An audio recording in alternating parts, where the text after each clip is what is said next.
want to win. You want a future plan to win. So this is what this is going to be about. How we win. Because if I'm going to die, then, I want it to mean something. Anyway, so let's get started. By the guitarist. Okay, so how I started. I was born in Korea. I'm kimchi Korean. I'm just a very big kimchi Korean, right? So 3 months, my mom came to Scotland. Because my mom was like, when I grow up, I want to marry a white man. And just, Jewish guys, you bastards, you steal all our women.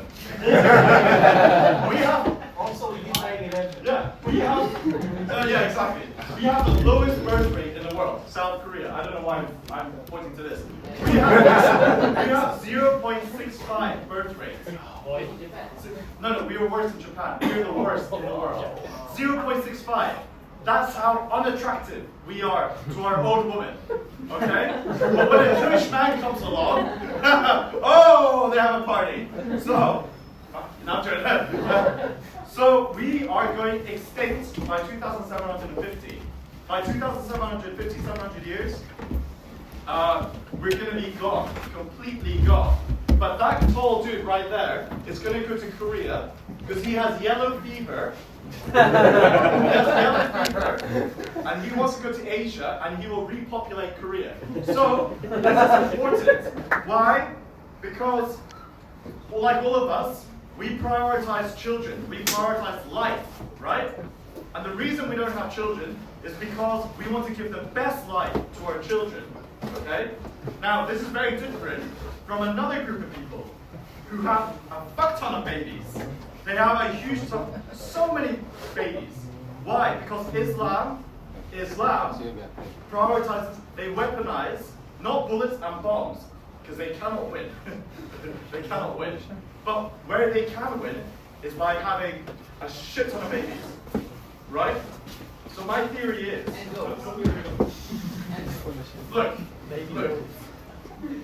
Islamic men need to start wearing condoms to save millions of goats from getting HIV. Anyway. Right, anyway. Deviation. The problem with the breeding problem is that I'm from the UK, okay? As with Sammy Hood and many other British people here. We know it's too late. And you're from the UK? From Scotland. Right, brilliant, even better. But we have a problem because even if we don't stop the migration and we don't beat them in war, the jihad, in dawah and jihad, all these imams are saying use fertility to win the war. So what do we do? It's a really difficult situation, okay? So anyway, that's why I started social media, actually. Because I just saw the population change. One day, everybody was Scottish, white people. My mom was so happy. My mom was like, look at all these white men, And then my mom started complaining. It's all changing. It's all changing to jihad. And the population change is so dramatic, it's so quick. It happens just like that. Right? So we saw the change in the UK, and we saw it very, very quickly, right? That's why we started speaking out. And now it's almost too late. Shabana Mahmoud controls our police, our MI5 and MI6, Mossad. And our borders. Huh? And our borders. And your borders, yeah, and our borders, yeah. And imagine Shabana Mahmoud controlling your intelligence services, Mossad. By the way, everybody thinks I'm Mossad. I've got to say, if anybody wants to hire me, I'm available, And I'm waiting for my $7,000. We all do. So, furthermore, I started thinking about how do I start fighting Islam? So here's my training. I was a classical cellist from a young age. So my mom was very, very poor. She was like a not very good immigrant. She didn't have a job. She was on government benefits. Which is, I feel guilty. But my mom said, look, education. Very similar to Jewish parents, right? So I studied the cello. Huh? It sounds like the trailer for the new Squid Game. Yes, Squid Games, yes. Yeah. So I started playing a lot of cello. And then I got very good. And do you know Harry Potter? So Harry Potter was to school. Hogwarts, right?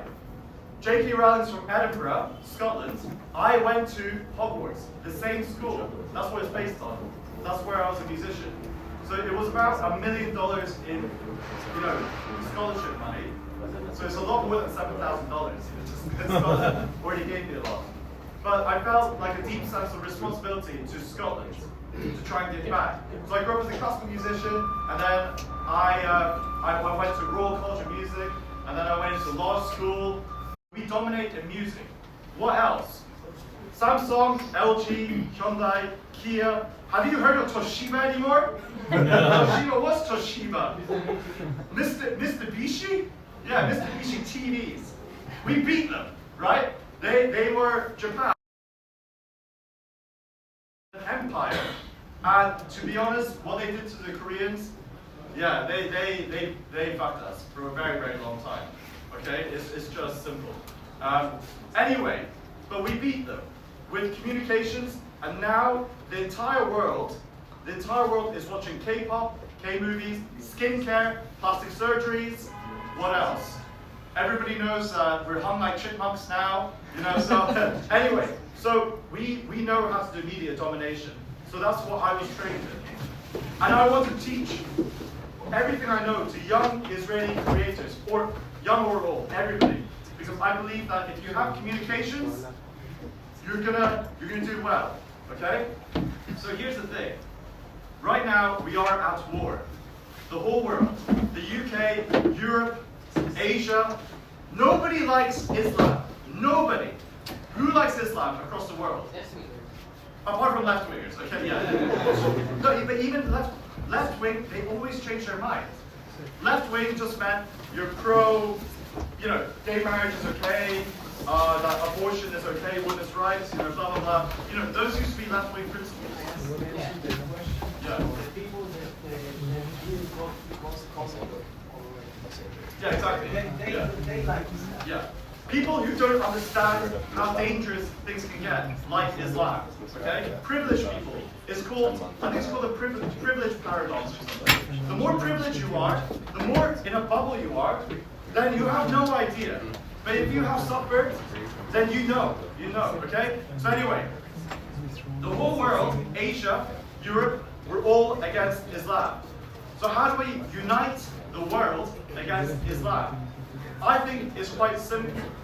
It's very simple. We need to control the media. Now we need to control the media. Yeah, so what are the important media forms? It's Instagram, it's Facebook, it's TikTok. Damn TikTok, I hate TikTok. X is good. X is the savior in this. But X gets no views. So how do we get young people, young Jews, and young Jewish allies in this game? What do you want to say? Amigo. Yeah, naughty boy. No,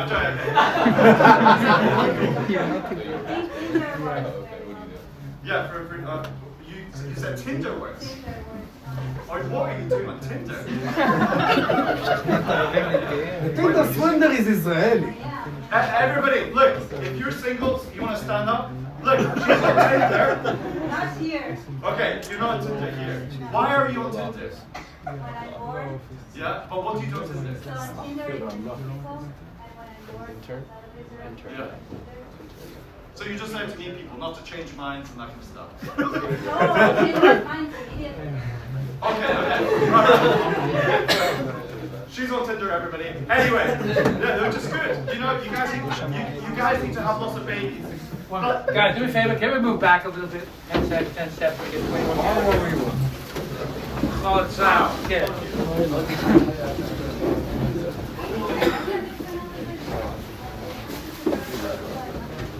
What's going on? Bring more chairs, so more people. Everyone's bringing more Okay. chairs. I'm just going to keep on going. So how do we win this war? Okay? There's a really big problem happening. Qatar. Do you guys know about the Qatari problem? Qatar is investing millions and maybe even billions into the war. Right? So the problem with Qatar, can you hear me in the back, okay? Yeah. Qatar is that they are paying, they just invested 50 million into Newsmax. Do you guys know Newsmax? Yeah. Newsmax is a pro-Israeli channel, Christian channel in America. This is so bad. They are funding Christian organizations in the US. Don't record this file. The problem is, right-wing, ultra-right-wing Christian groups are being funded, in my opinion, by Qatar. Because Qatar thinks, how do we destroy Israel? The fastest way to destroy Israel, Influence. is to stop the American Christian support. That is the fastest way to destroy Israel. Qatar knows it. This is so dangerous. They are pumping money. Forget about the $7,000. It's more like $50,000 to right-wing Christian voices all over the world. Candace Owens, Tucker Carlson, Newsmax, and the list goes on and on. But furthermore, Oxford University. Okay, I went to the Royal College. I'm very familiar with Oxford University. When Charlie Kirk died, the president-elect of the Oxford University Union said, Charlie Kirk is dead. Let's fucking go. I couldn't believe it. It's awful. Why has Oxford University, the home of free speech, got this nutjob Islamist saying Charlie Kirk is dead and celebrating at Oxford University? Why is our universities so damn mentally ill? It's unbelievable. So I found out why. Our King Charles, our royal family, right? They got funded by Qatar to open up Oxford University Islamic Studies, Center of Studies. So Oxford University has Islamic Center of Studies. Prince Charles going over here going, Assalamu alaikum. Assalamu alaikum. The funding is incredible. But for you young, for you creators trying to speak up about this, there's no funding, there's no support, you're getting crushed on Meta, you're getting crushed every time you post a child getting, abused by Hamas or ISIS or whatever. ISIS goes, oh, we have to ban you. It's happening to all the Israeli content creators. You guys are getting banned. My friend Ori over there got banned. Yoni, the comedian, the 5-second comedian, I hope he lasts longer in bed. He got banned. And he had to get lawyers to get his Instagram account back. This is crazy. When you speak the truth, you get banned, you get restricted, and you get called a terrorist in the UK. So we are completely out of war. And why is Qatar winning? They have no technology. Without oil, their country would just be sand. This is a religion that promotes inbreeding. Inbreeding, having sex with your cousin, makes you 400% more likely to have an IQ of under 70. Yeah. That's crazy. If your country has an IQ of less than 90, your civilization cannot develop any innovative technology. It's gone. The worst is Somalia. 55.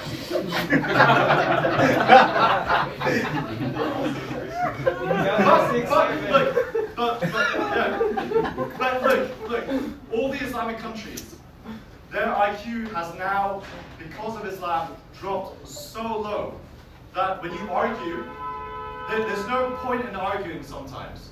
You can't argue with somebody who cannot understand reason and logic. If you're arguing with a smart person, you can just say a little bit of your side of the argument.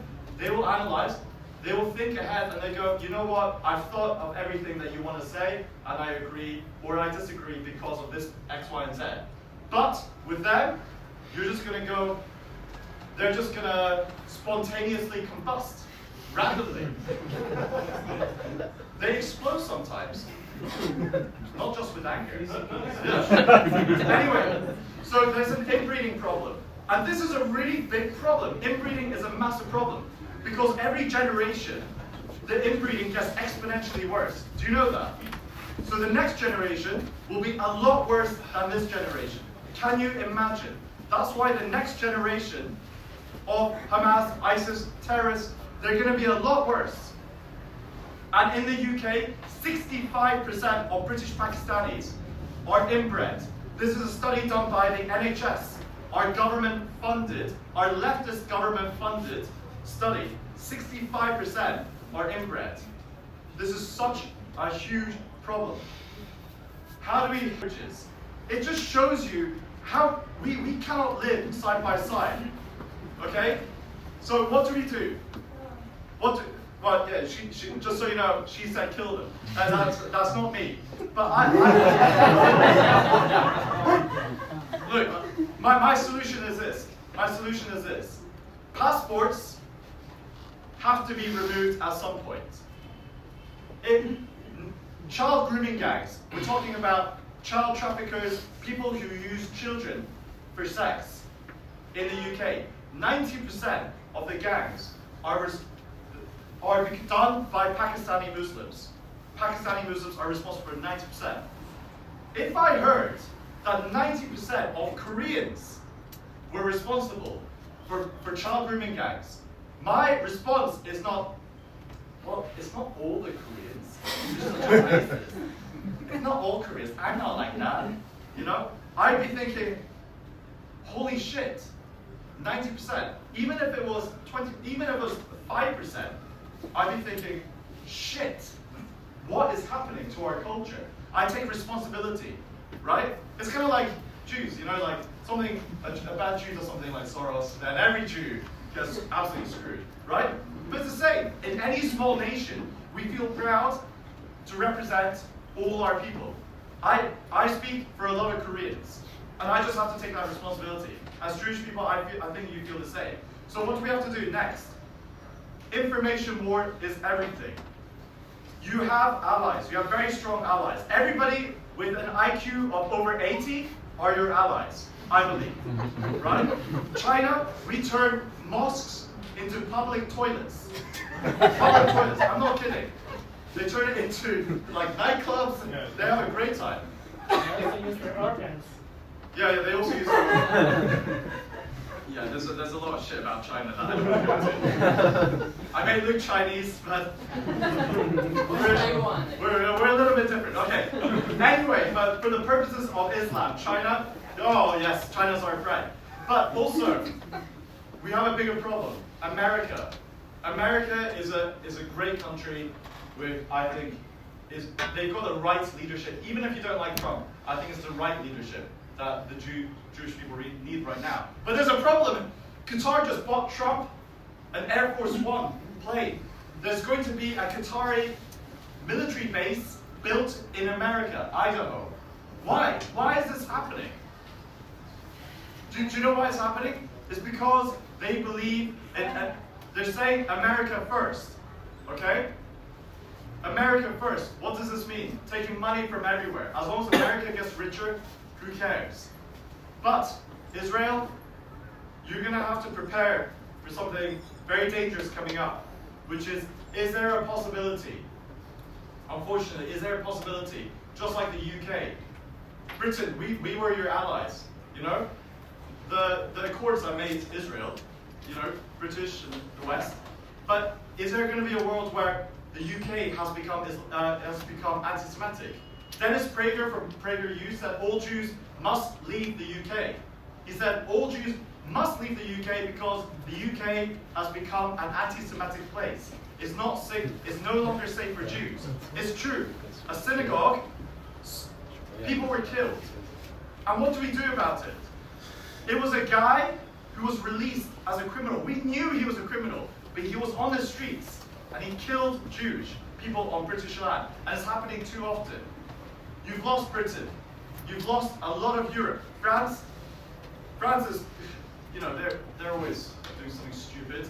And America, what are you going to do if you lose American support? Seriously, it's terrifying. Qatar, this is Qatar's plan. What do you want to say?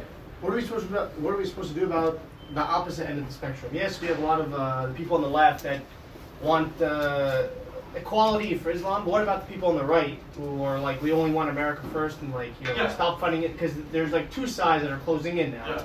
So the two sides closing in, okay? One is, pro blue hair and trans, and the other side, which is the more dangerous one, is the extreme right wing that's saying America first, Israel go away. Okay, no AIPAC, no Jewish influence. You're Mossad. Yeah, you're Mossad. I Good wish- boy. But look, I'm a goy, yes. But what do you do when that part is, now this is the war. And Qatar's just going, oh yes, this is a dream, you know? And they've got the money. They've got some money, and influencing is such a difficult thing to make money from. I am the #1 anti-Islam content creator in the world. Over 1 billion views. I did on Australia national TV live. I wore bacon. I'll say it quickly. I said a message to all Muslims: stop worshiping a pedo warlord who sat with a 9-year-old and married a 6-year-old. There's only one culture that pours acid onto women's faces. There's only one culture that promotes inbreeding and cousin marriages. There's only one culture that makes women cover their faces so other men don't rape them. The East and West are completely united in destroying Islam. Islam is humanity's greatest disgrace. I said it on national TV.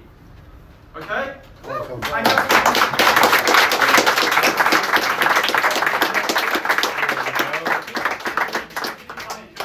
Yeah, you're fucked, man. The question was, so what do you think about Charlie Kirk's death? Message to all Muslims. Yeah. I have one chance, Eminem, you know? Yeah, one chance. She got fired, no? No, She got fired. They cancelled the show, She's right? still there. She's still there, but the show got cancelled. But anyway, the point is communications. So here's the battle plan. We need to raise funding. We need to have a university or an education center to fund the next generation of communication warriors. You guys are incredible with guns. You guys are incredible with helicopters. You know, what's the F-35? LL or something? No. Adir, not LL. Yeah. I flew LL. I heard they've got flares. They've got like flares just in case. You know, missiles. I felt so safe. Okay, Adir. By the way, this is Israeli IQ. The F-35, the US spends like billions on the F-35. Israel's just like, guys, it's not good enough. We need access. Give us access. Oh, you're not going to give us access? We're going to have access anyway, so just leave it to us. It's like the UK government for me, you know? So you get access, and then, boom, it's a much better plane. I mean, congratulations, honestly. Incredible. But you need training now, not for bullets and bombs and weapons. You need training for communications. There has to be a fund for creators. There has to be a university. There has to be scholarships. There has to be training for the next generation of pro-Israel, pro-Jewish, anti-Islam content creators. I'm Go's welfare. Yeah.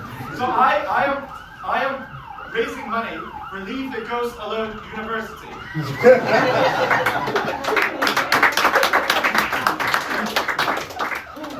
the Ghost Alone University will be funded.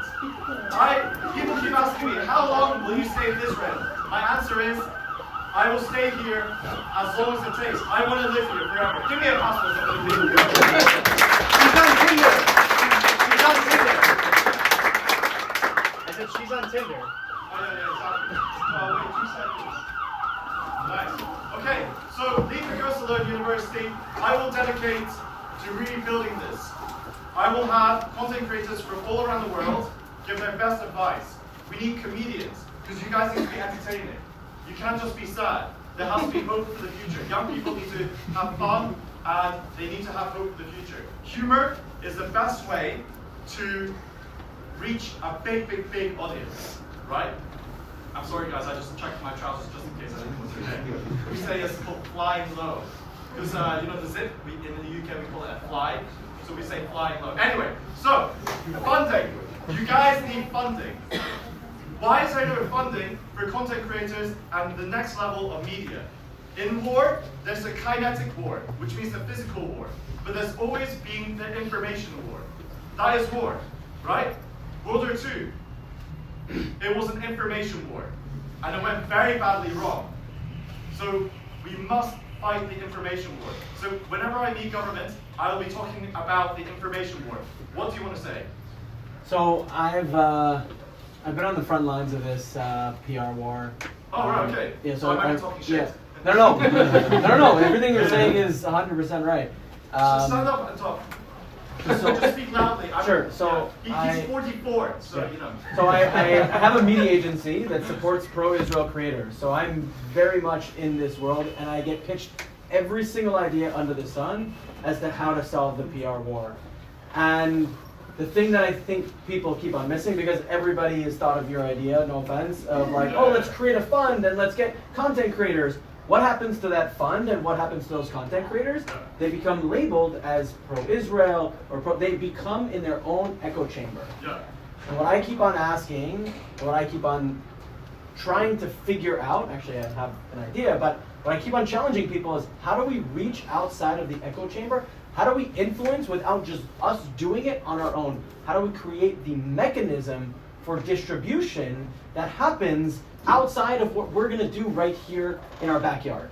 Yeah. That's the question. And I haven't really heard of a proper solution. Well, the proper solution is, this is what I think is a proper solution, and we can have a debate later. I will speak to you. Yeah. Take over Entertainment is the biggest mass reach, okay? I've got people from all walks of life who watch entertainment, okay? People want to laugh. So we can't just be posting things that are depressing all the time. It has to be funny, it has to be entertaining. We have to make comedy funny again. Because yeah, the left overtook comedy, and now comedy got so boring. Jimmy Fallon, Jimmy Kimmel, you know, the Saturday Night Live shows, they're so bloody boring. Yeah, exactly. Family Guy's still funny. But what I say is this. Leave the Ghost Alone University, as you said, it's about safety. We all feel scared to do this. It is a scary world. Jihad, Dawah, Islam, it's no joke. You have to feel safe. You have to be safe when you've got death threats coming in every single day, right? There's only 16 million Jews, there's only a few of us, and there's a lot of pro-Palestine, there's 2 billion Muslims, there's a lot of pro-Islam people. So we have to be safe. How did I reach the mass audience? So you talk about the mass audience. I'm a brand engineer. So what I studied the branding of, this is ISIS colors, just so you know.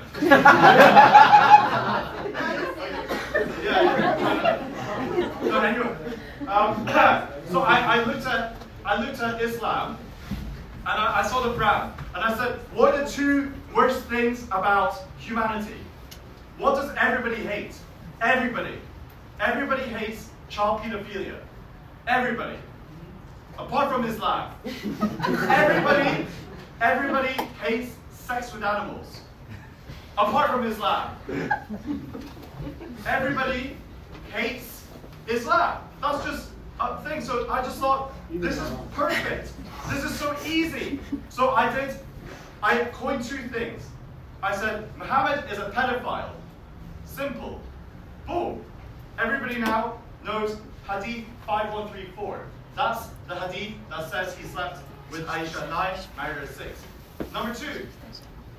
Leave the ghosts alone. This is important. This is important because everybody knows what we're talking about. Now, forever, Islam exists. Leave the ghosts alone will exist with Islam. Sorry, what did you want to say? 2 questions. Yeah, 2 questions. Shout. Sure. So 1, do you regret the bacon thing on hindsight? Especially since you're in front of a bunch of Jews and, you know, What did you say? Do you regret the bacon on hindsight?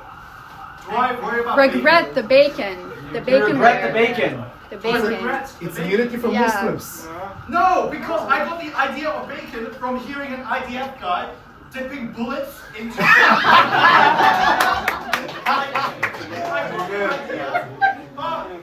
Thank you. Oh my God.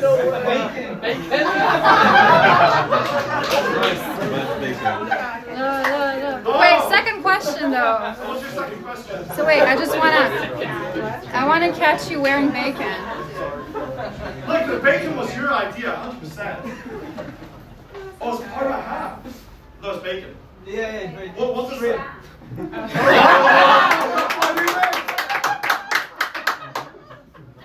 And here it is, right? It's very expensive.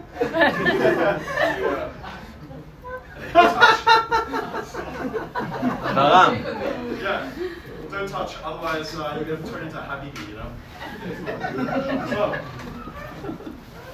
yes, what's your Yeah, second so question? bacon's not kosher, FYI, right? Yes, I know, yeah. Great. Second,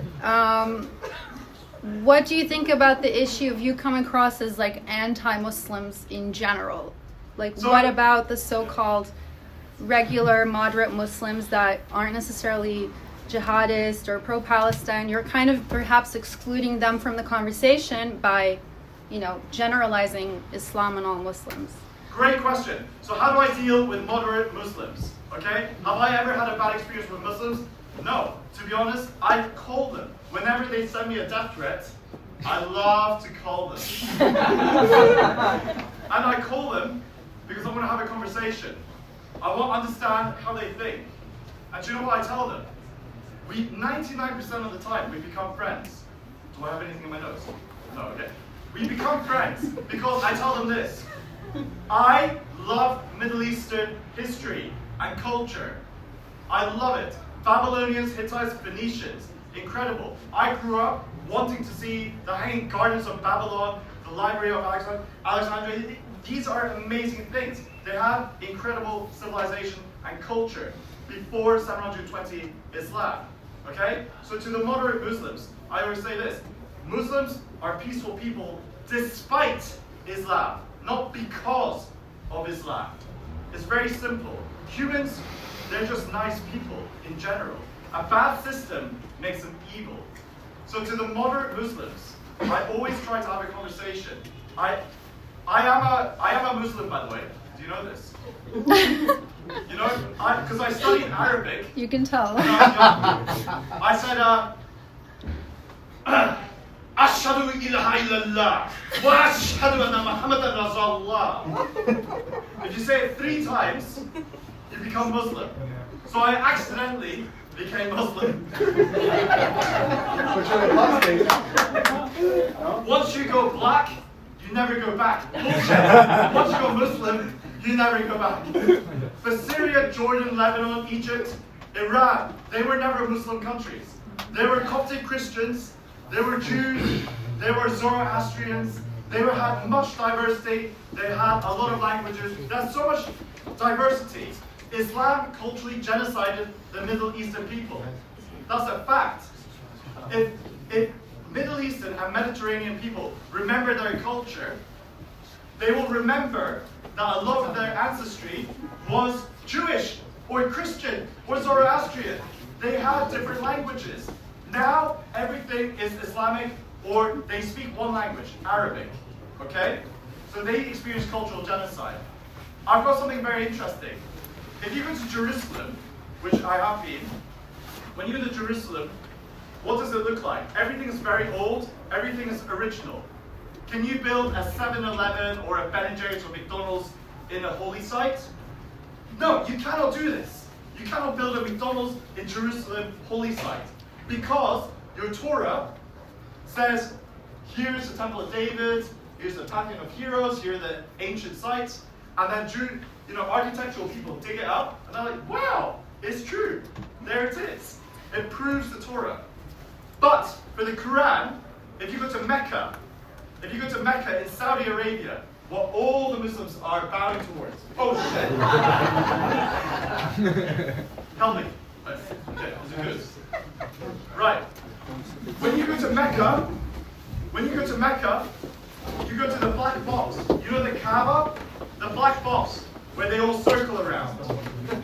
You know, if you go to the National Geographic TV, if you drop a bit of bread and then in a forest and there's also ants, and they do the circle dance, that's what it looks like. Mecca, Kaaba, you've got the thickest concrete.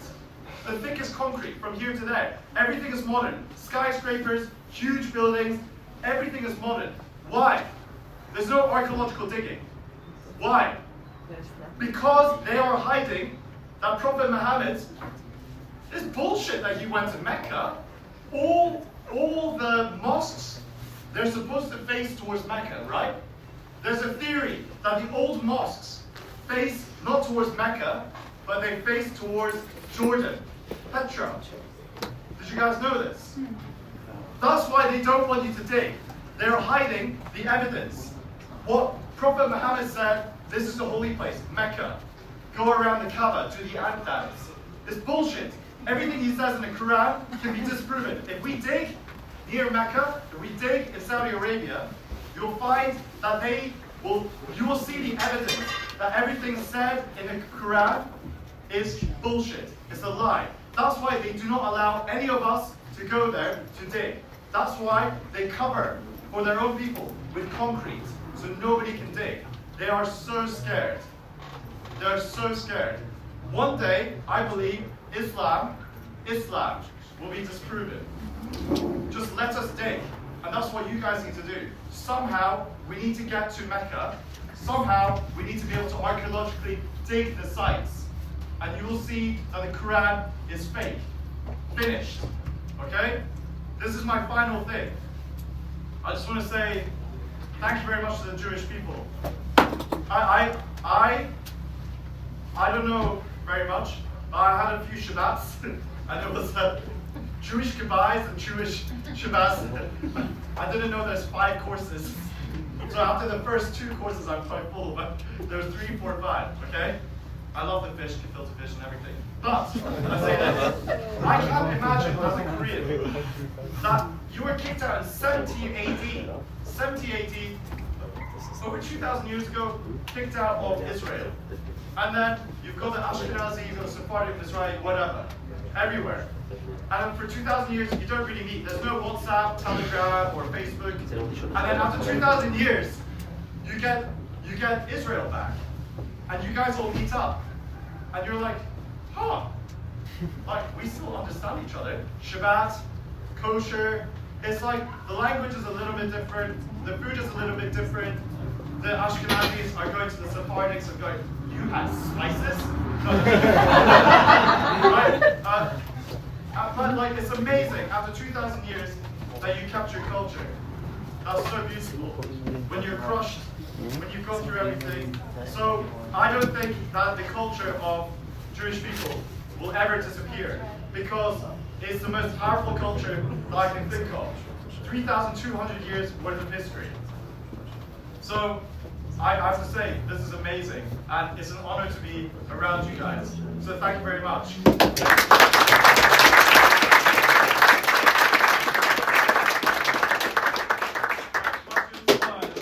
We're going to be holding also a party at the end of the week, so anybody who wants to be on that, please sign up and give Yoni, you should have the number, shout out the number if anyone wants to come to the party this week also, right? Where is it? Okay, questions? Right, let's do it. Go. Orion, then you. Yeah. 20% of the UK, almost 20%, are Islams. More than 60% in London are Muslims. Is it possible that the future of the UK government can be a Muslim? 60% of London are Muslims? I just checked it. No way. Immigrants. Immigrants. Is it possible the future of the UK can be? Well, if I'm Muslim, I guess, yeah. What is the threat to democracy on it? What is the threat to yeah, democracy, that's why they're going to win. They're going to outbreed us all, right? That's the problem. That's why we have to take passports away. Okay? We have to take passports away. Sorry, your question?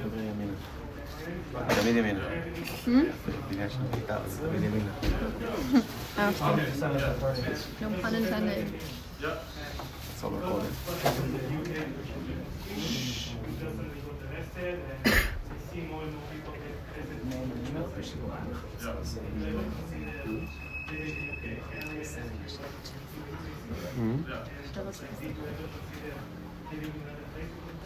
Yeah, okay. So he asked, because we don't have freedom of speech in the UK, do I want to live somewhere else?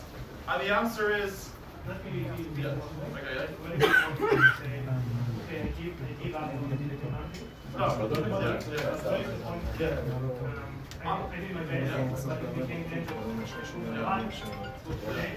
Which you did. Yeah. So when is it too much that I don't want to risk my life in the UK? The answer is never. I will never give up on the UK. Okay?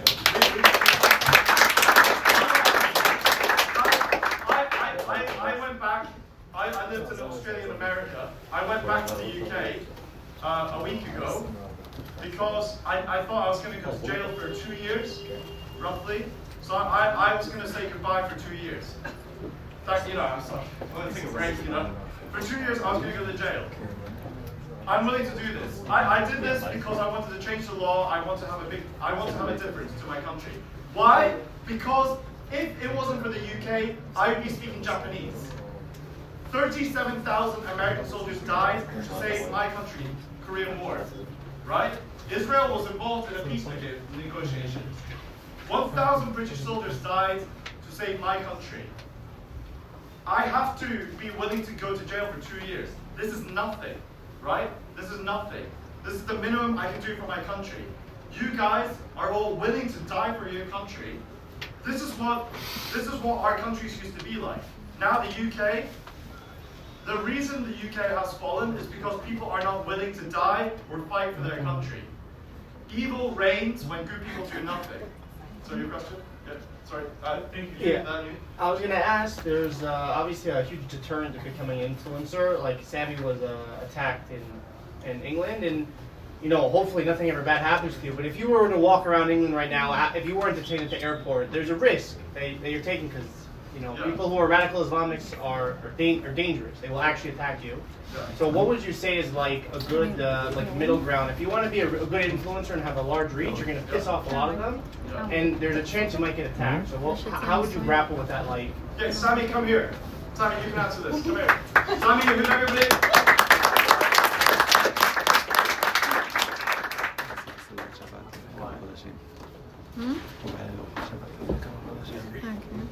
Nikki, right? yeah. That's a good question.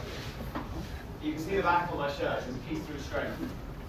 And I agree with mine on pretty much everything he says. Uh-oh. We'll get into this. But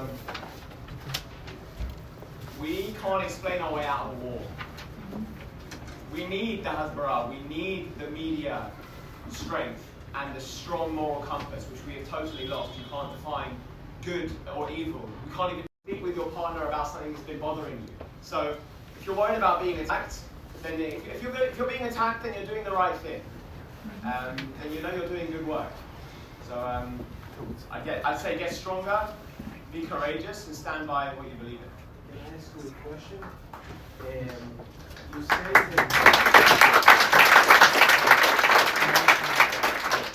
You say that Israel is not a lot of courage, right? So why do you think, I want to hear your reason, why do you think, what is the reason that Britain or the UK doesn't have courage to fight on Good question. Good question. I want to hear this question. Okay. Over the 80s, with Highbury, hooligans, Yeah. where are the hooligans, all the English boys? All right. Yeah, that's good. That's good. There's a lot of tough English guys. I want to help with that. 1 second. The British people are notoriously tough people, but they're also notoriously unproductively polite, and they don't say what they really think or believe, or they don't like to stick their head above the parapet. One minute wrong. Comfort is killer. If anyone follows my work, you'll know that I am a big proponent of voluntary discomfort. Put yourself through discomfort in your own life, physically often, also mentally, but physically first and foremost, so that you can understand that life is not all fairies and rainbows and pints and football matches. Yeah? But life is, our freedoms and our luxuries that we enjoy in societies like this are rare, impossibly rare. All of human existence is one of squalor, tyranny, brutality, and poverty, and war. I want to jump in and answer as well. The chairman of Betar. The enemy is also inside the Jewish community. We talk about the UK. The British Board of Deputies. We brought Tommy Robinson here less than a month ago. Some of you might have been there. Yes. We had thousands of people who were there. I got calls from everybody. All the British Jews said, "How can you bring Tommy Robinson? He's a racist. He's a hooligan." So part of the problem is the Jews in the UK, the British Board of Deputies, which is the largest Jewish, they are enemies of the state of Israel. Not only the UK, the United States, the ADL, the Anti-Defamation League, calls Betar a terrorist organization. Why? Because they say Jews shouldn't have guns in the United States. So Jews shouldn't have guns in the United States. Jews shouldn't fight back.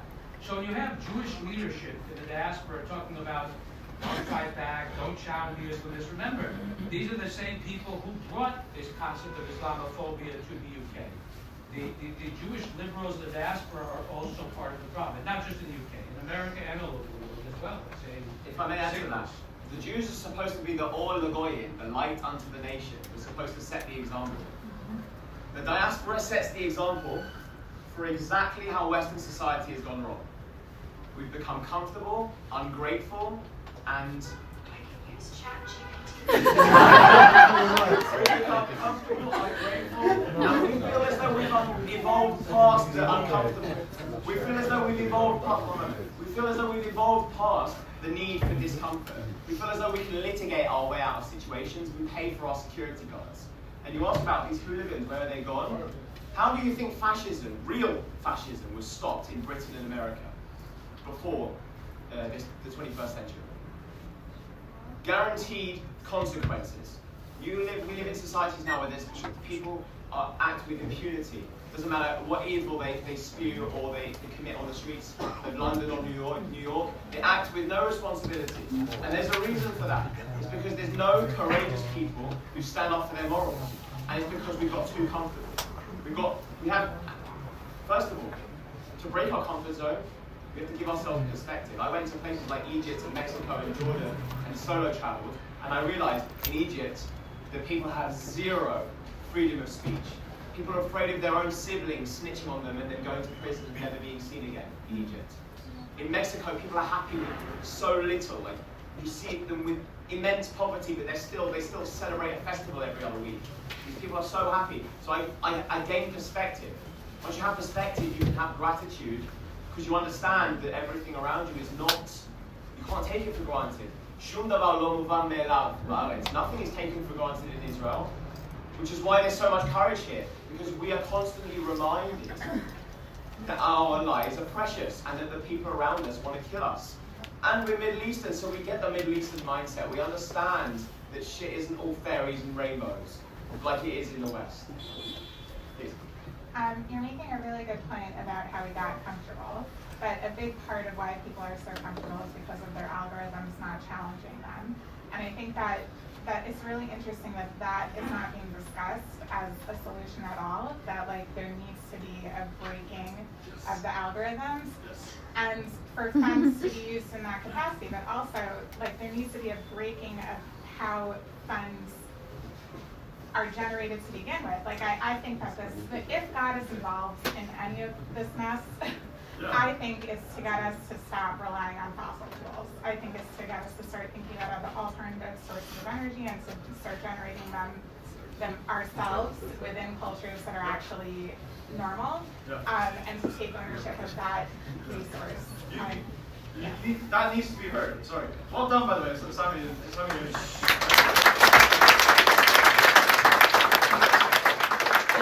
I'm a little bit scared of Sami Yehud because I know he can kill me in one strike. But you're right.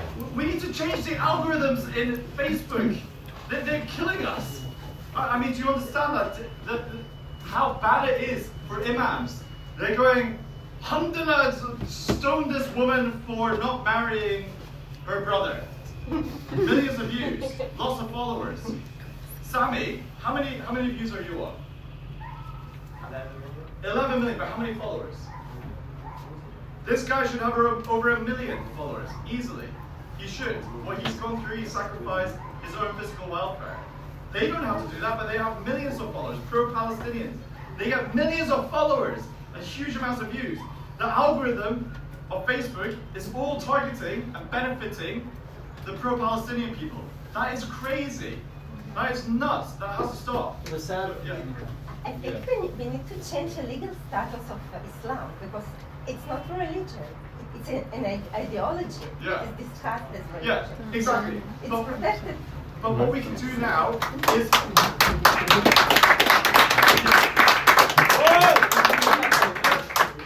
You guys need to tell your lawyers. You guys need to tell your politicians and your lawyers, you need to change the algorithms and you need to sue Meta. We need to do something about it right now. Because I know lots of Israeli content creators saying, bro, or Ryan, I'm blocked. They keep shadow banning me. They keep restricting me. Every time I post, they take my post down. They're not going to try and make a career out of this. They just stop. They just stop because they have no motivation. Every time they do it, they get 50 views. Pro-Palestinians, they're getting millions, so of course they carry on. You guys are all lawyers, and by the way, there are about half a dozen organizations that are dedicated to doing that, and they do that. They actually sue Meta. They're advocating. There's governance all the time. There are a bunch of organizations that do that. I don't think that's going to solve the problem. Why not? Because it'll just solve one small issue. Okay, what we don't have right now is we don't have normal voices in the community, even Jewish voices, that are actually speaking up on behalf of Western values and on behalf of Israel and the Jewish state. Why not? And the reason no, it's not because we're desperate to be accepted, and that's why we explain ourselves. We explain ourselves instead of saying, we're Jews, we're from Judea, we're going to defend yourself. If you don't like it, okay, but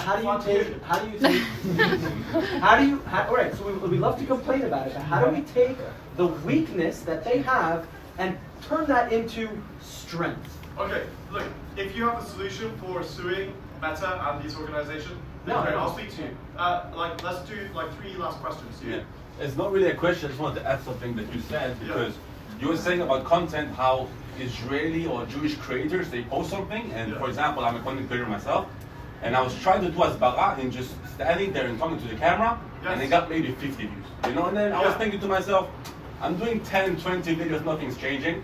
So then one day I woke up and I said, you know what, the same way they're provoking us the whole time, I'll provoke the Muslims now and do a very anti-Muslim post, like a 7-second video, you know, and post it online and see what happens. The next day I woke up, 4 million views. Okay, that was my first video that had over a million, okay? I basically took a book of Palestine, the history of Palestine, opened it up, it was empty. And then I got it's his father who wrote it. Okay? Anyways, my point is next time I'll bring it. Anyways, my point is that on that video, I got 100,000 comments, and they were all death threats, and we hate Israel, and free Palestine, and whatnot. But I must say, I went to my inbox, and I got maybe 10,000 messages that were all saying thank you. I feel like someone's speaking on my behalf. How come there's people that think the same way like me? And we support you and all that. And my question now is, why are there people that constantly feel the need to hide? Why are all the positive comments always in the inbox? And the negative ones are always very public and everything. And people always tell me, Aaron, you know, you go on the street, people try to kill you. Like if you go abroad and like whatnot, you know? But I say what you don't know is that I have so much support and my Instagram is growing a lot, you know? But all the comments that you see online are always negative ones. So brilliant, thank you so much.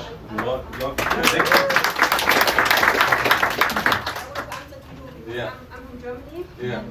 I'm from Austria, by the way. So very close.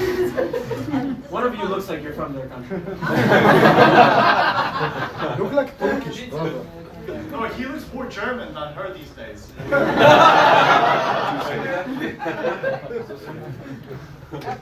So you said why people are like quiet, because for example here I feel like the most safe. I don't close my door, it's not locked.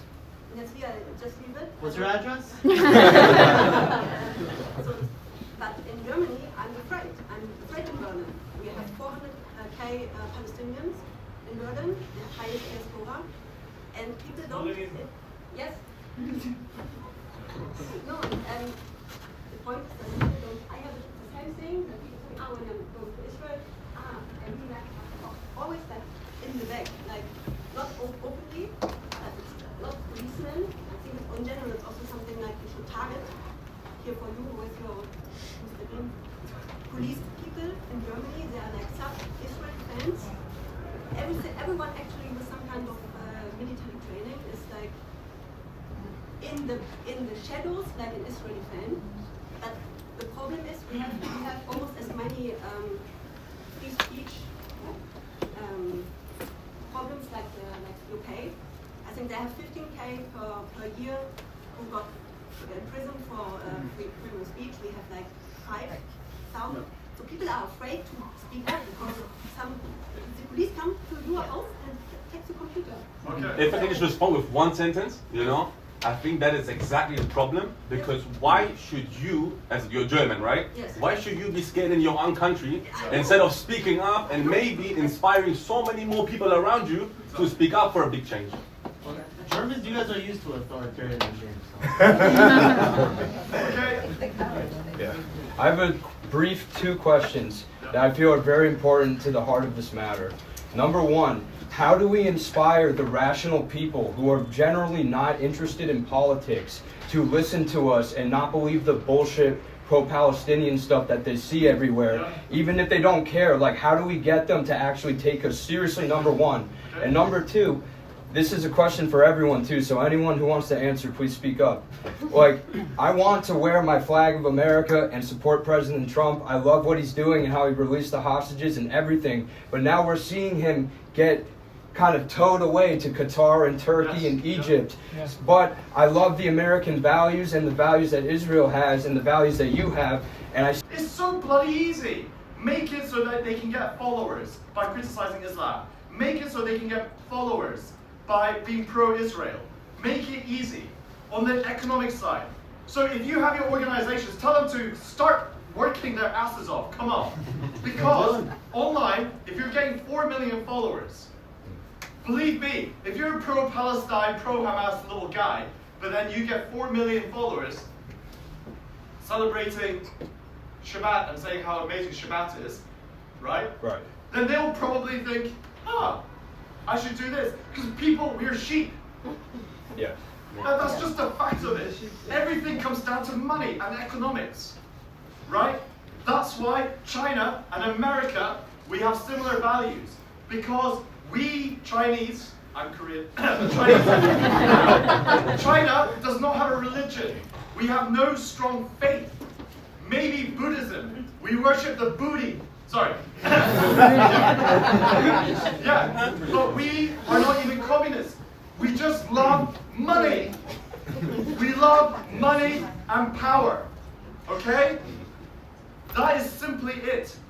Give opportunities and funding and create the economics around making it terrible financially to support Hamas and to be anti-Israel, to be anti-Western values. Because right now you can make more money shitting on Israel.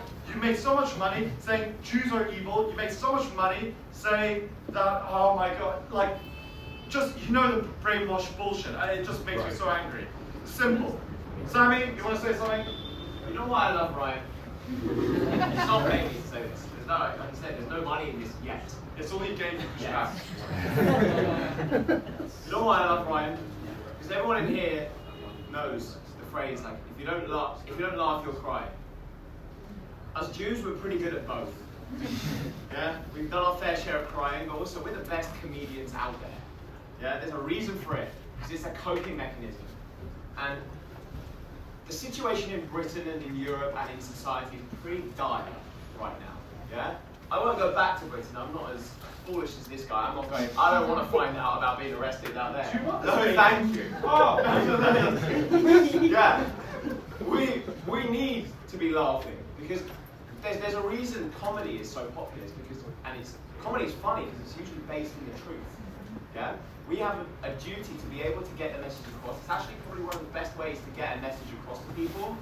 We break down barriers where people might disagree politically. People, like you said, people aren't really interested politically. They get into politics because they need to. They feel like they can make change. People want to go with what they really believe in, and you break down barriers by being comedic. That's why I love this guy. And I looked at this guy is an expert. I looked at his account one day. He was on 100,000 followers. I saw one of his frying bacon in a pan video, and then like a week later, he's on 600,000 followers. And I'm like, I got to shout this guy out. But yeah, my name is Sami Yahud, and I started doing what I was doing in the streets of London just because I saw the need, not because I wanted to get into politics. I still don't want to get into politics, and I try not to talk about politics. So I don't believe this is a political issue. We need to have the media, we need to have the messaging, and we need to be able to control the narrative as much as we can. But first and foremost, we need to save our cultures. Before it's in politics, before it's in policy, before it's in the media, it's in the home, and it's a cultural thing. So when it comes to comfort, it's not about the algorithms, it's not about any of the things you see on your phone. That's not the comfort. The comfort we have is because we don't have to walk 2 miles with water on our heads. So we need to have perspective that our societies are fragile. We need to have gratitude for our free societies. Unfortunately, our tolerance and our acceptance and our kindness and our virtue has been taken advantage of by murderous ideologies such as Islam. Islam is not a religion. It is an ideology which is being used by the Soviets and all of our other enemies to take down our societies. And we need to stop calling it pro-Palestine. They're not pro anything. And they don't give a shit about Israel, Palestine, or the Jews. They care about taking down everything that we hold dear. It just starts with the Jews. We know that. So I want to say thank you so much to Ryan for being here. He is absolutely amazing.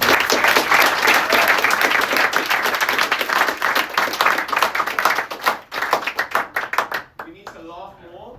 We need to be unapologetically sure about our moral compass. We need to stop being afraid of other people's political opinion and start having difficult conversations. Be comfortable being uncomfortable. And fight for your societies, fight for your freedoms.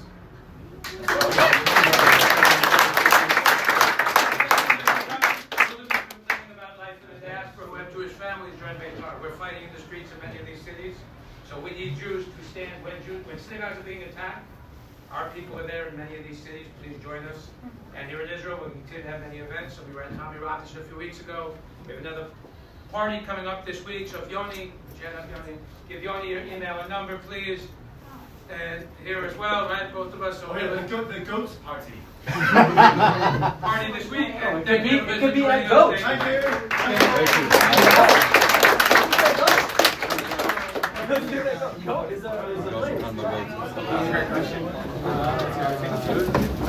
Well done. Very good. This is a great event. Yoni, Amazing. Who made it?